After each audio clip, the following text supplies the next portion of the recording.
एक बहुत ही important topic explain करूंगा। आज का टॉपिक है एक्शंस आफ्टर बॉयलर ट्रिपिंग। अगर बॉयलर ट्रिप होता है तो हमको अपने यूनिट में क्या क्या एक्शन लेना है जिससे हम यूनिट को नॉर्मलाइज कर सके, यूनिट को रिस्टोर कर सके। तो फर्स्ट ऑफ ऑल आपको देखना है यूनिट का first out, boiler first out देखना है कि कौन सी ट्रिपिंग बॉयलर की जनरेट हुई है, और उसके बाद में हमको बॉयलर एरिया में देखना है कि हमारे सभी पल्वराइजर मीन्स कोल मिल ट्रिप होना चाहिए, सभी कोल फीडर ट्रिप एंड पीएफएन ट्रिप होना चाहिए, जो कि बहुत जरूरी है। किसी भी तरह से हमारा बॉयलर में आफ्टर ट्रिपिंग फ्यूल एंटर नहीं करना चाहिए। सेकंड है ensure turbine trip on MFT to prevent condensate in turbine.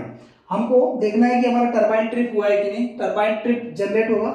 First out में हम देखेंगे due to MFT turbine trip होगा। टरबाइन ट्रिप हुआ है या नहीं हुआ है, इसको क्रॉस चेक करने के लिए हम ट्रिप ऑयल का प्रेशर देखेंगे। ट्रिप ऑयल का प्रेशर हमेशा 9 kg या 9.5 kg पर सेंटीमीटर स्क्वायर होता है। जब हमारा टरबाइन ट्रिप होता है तो trip oil pressure less than 2 kg पर सेंटीमीटर स्क्वायर होगा, तो हमारा टरबाइन ट्रिप जनरेट होता है। और उस केस में टरबाइन के जो HP stop valve, HP control valve, IP stop valve, IP control valve सभी क्लोज होना चाहिए, सो दैट जो कंडेंसेट है, क्योंकि बॉयलर ट्रिप होने के बाद में डेफिनेटली हमारा जो लाइन में स्टीम है वो कंडेंस होना स्टार्ट हो जाएगा आफ्टर सम टाइम, तो वो कंडेंसेट टरबाइन में एंटर ना कर सके। इसीलिए ये एमएफटी टू टरबाइन ट्रिप या boiler trip to turbine trip का प्रोटेक्शन दिया रहता है। सेकेंड है एंश्योर जनरेटर ट्रिपिंग। हमको ये भी चेक करना है कि हमारा जनरेटर ट्रिप हुआ है या नहीं हुआ है। जनरेटर अगर ट्रिप नहीं हुआ है मीन्स जनरेटर सर्किट ब्रेकर अगर ओपन नहीं हुआ तो जनरेटर का मोटरिंग हो सकता है। जनरेटर का मोटरिंग एक्चुअली ये प्रोटेक्शन दिया जाता है एलपी टरबाइन को प्रोटेक्ट करने के लिए, कि एलपी टरबाइन हमारा जब तक एलपी टरबाइन में स्टीम एंटर करता है तो स्टीम उसको कूल भी करता है। अगर एलपी टरबाइन में हमारा स्टीम नहीं जाएगा और अगर जनरेटर मोटरिंग हुआ, जनरेटर कंटिन्यू रोटेट करेगा तो एलपी टरबाइन का हीटिंग हो सकता है।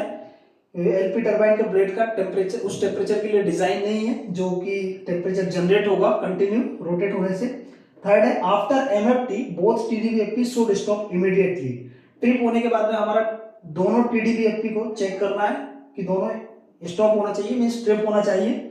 और एमडीबीएफपी विल स्टार्ट इन ऑटो। एमडीबीएफपी अगर ऑटो में स्टार्ट नहीं होता है तो मैनुअल स्टार्ट करना है। Ensure FRS. एफआरएस क्या है? Feed regulation station. जो हमारा बॉयलर के लिए हम फीड वाटर सर्कुलेट करते हैं उसमें एक 100% लाइन होता है, फीड रेगुलेशन स्टेशन में एक 30% लाइन होता है।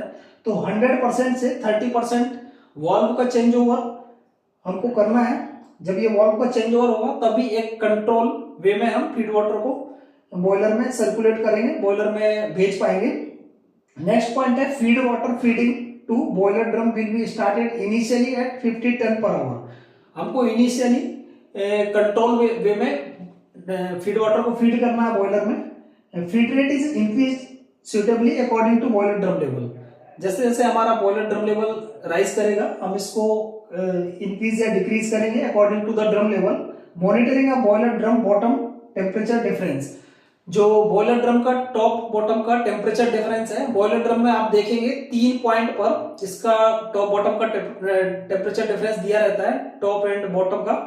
ये होता है left hand side, middle and right hand side. तो टॉप और बॉटम का टेम्परेचर डिफरेंस किसी भी केस में मोर देन 50 डिग्री सेंटीग्रेड नहीं होना चाहिए, ये it must be less than 50 degree centigrade.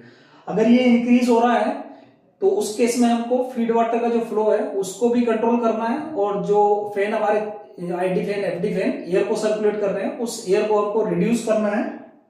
After tripping a boiler the total air flow is to be maintain 30%। दोनों आईडी एफडी फैन अगर हमारा कंटिन्यू रन कर रहा है बॉयलर ट्रिप होने के बाद में तो हमको एयर फ्लो को लेस देन 30% तक लेकर आना है। Drop of boiler metal temperature to be controlled 2 degree centigrade per minute. जो बॉयलर का मेटल टेम्परेचर है, super heated temperature, reheated temperature और प्लेटन सुपर हीटेड टेम्परेचर, इन सभी का drop rate 2 degree centigrade per minute इस तरह से हमको कंट्रोल करना है। इसीलिए हमको एयर फ्लो को डिक्रीज करना है। अदरवाइज होगा क्या, अगर ये एयर का फ्लो 50% 60% कंटिन्यू चलेगा, अब कंबसन तो हमारा बॉयलर के अंदर स्टॉप हो गया है, तो उस केस में इसको बहुत जल्दी कूल कर देगा, जो कि मेटलर्जी के लिए सही नहीं है। ये ट्यूब में स्ट्रेसेस डेवलप कर सकता है, extreme cooling condition. 7th point है एचपी बाईपास एलपी बाईपास। इसका फास्ट ओपन इनिशिएट होगा। जब भी हमारा एचपी टरबाइन ट्रिप होता है, बॉयलर ट्रिप होता है, तो उस केस में एचपी बाईपास और एलपी बाईपास अगर ऑटो में है तो इसका फास्ट ओपन जनरेट होता है, इसको मैनुअल लेना है और रेगुलेट करना है according to main steam HRH and CRH के टेम्परेचर के अकॉर्डिंग। क्योंकि डेफिनेटली उस केस में जब पूरा स्टीम शट ऑफ हो जाएगा टरबाइन के लिए, तो स्टीम में के जो सेफ्टी वाल्व है लाइन में वो पॉपअप करेगा, ईआरबी या लाइन का सेफ्टी वाल्व, तो उसको प्रिवेंट करने के लिए हमको एचपी बाईपास और एलपी बाईपास से स्टीम को डंप करना है, प्रेशर को रिड्यूस करना है, जिससे सेफ्टी वाल्व के पॉपअप को प्रिवेंट कर सकें। 8th पॉइंट है ensure both TDBFP successfully coast down and running at barring. हमको चेक करना है कि जो टीडीवीएफपी ट्रिप हुआ था वो हमारा बारिंग में आ गया है या नहीं आया। अगर बारिंग में नहीं आता है तो मैनुअल बारिंग के लिए अरेंजमेंट करके रखना है, सो दैट किसी भी तरह का शाफ्ट में हमारा सैगिंग हॉगिंग ना हो। Ensure all turbine drains, main steam, CRH, HRH drains are open in protection। Turbine का जो टरबाइन ट्रिप का प्रोटेक्शन है उसमें मेन स्टीम, सीआरएच, एचआरएच और मेन टरबाइन के सभी केसिंग ड्रेन, कंट्रोल वाल्व के ड्रेन, ये सभी ओपन होना चाहिए। अगर ओपन नहीं हुआ है तो उनको ओपन करना है मैनुअली। और इस चीज का ध्यान रखें, जब कभी हमारा हाई एनर्जी ड्रेन का हम पासिंग चेक करवाते हैं तो कभी कभी किसी ड्रेन में अगर पासिंग मिलता है तो उसका एमआईबी को क्लोज कर दिया जाता है। तो अगर किसी भी वाल्व का एमआईबी अगर क्लोज है, मैनुअल आइसोलेशन क्लोज है, तो उसको ओपन करवाना है, सो दैट जो कंडेंसेट रहेगा ड्रेन लाइन में वो रिमूव हो सके।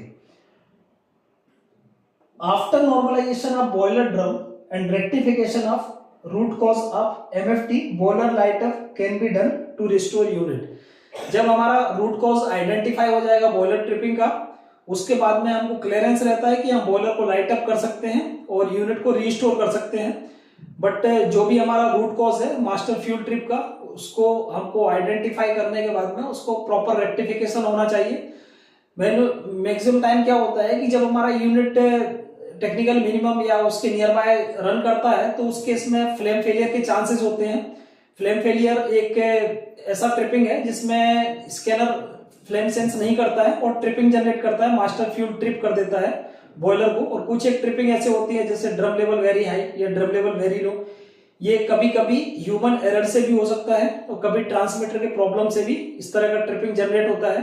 तो हमको आइडेंटिफाई करना है कि रूट कॉज हमने आइडेंटिफाई करके उसको रेक्टिफाई कर लिया है, ये फ्यूचर में अभी दोबारा जनरेट नहीं होगा। जब हम इसको लाइट अप करने वाले हैं तो हम बॉयलर को लाइट अप कर सकते हैं, यूनिट को रिस्टोर कर सकते हैं।